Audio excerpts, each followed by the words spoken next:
Bismillahirrahmanirrahim. Assalamualaikum warahmatullahi wabarakatuh. Kami dari kelompok 10 akan mempresentasikan hasil kerja kami mengenai teori perkembangan ekologi menurut Bronfenbrenner. Menurut Bronfenbrenner, perkembangan terjadi semakin kompleks, aktif, melibatkan interaksi timbal balik antara perkembangan individu dengan lingkungan sehari-hari. Proses ini dipengaruhi berbagai konteks yang bahkan mungkin tidak disadari oleh individu yang bersangkutan.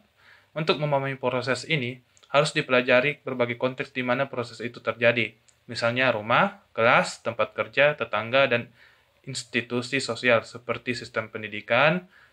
Lebih luasnya adalah budaya yang mempengaruhi keluarga, sekolah, dan apapun yang ada di sekitar kehidupan individu. Bronfenbrenner menempatkan individu berada di tengah rangkaian kelima sistem.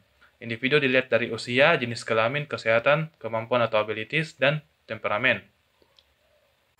Ada 3 hal penting yang harus diperhatikan dari definisi di atas. Yang pertama yaitu perkembangan seseorang tidak hanya dilihat sebagai tabula rasa dan lingkungan yang mempengaruhi, tetapi tumbuh dinamis, bergerak progresif, dan membentuk kembali lingkungan tempat di mana seseorang tinggal. Yang kedua yaitu menuntut adanya proses timbal balik, saling mempengaruhi dan interaksi secara langsung antara individu dengan lingkungan.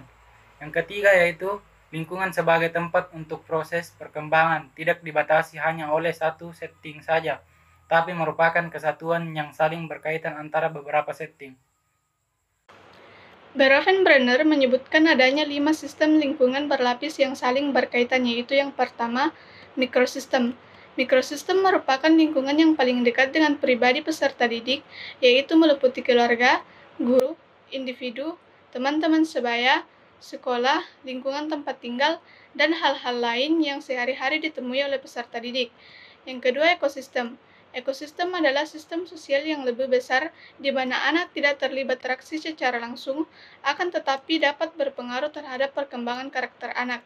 Yang ketiga, mesosistem. Mesosistem mencakup interaksi di antara mikrosistem, di mana masalah yang terjadi dalam sebuah mikrosistem akan berpengaruh pada kondisi mikrosistem yang lain. Yang keempat, makrosistem. Makrosistem adalah sistem lapisan terluar dari lingkungan anak.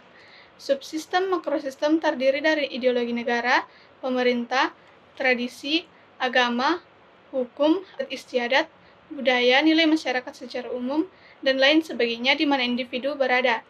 Yang kelima, kronosistem. Kronosistem mencakup pengaruh lingkungan dari waktu ke waktu beserta cara mempengaruhi perkembangan dan perilaku. Demikian presentasi kami, kurang lebihnya mohon dimaafkan.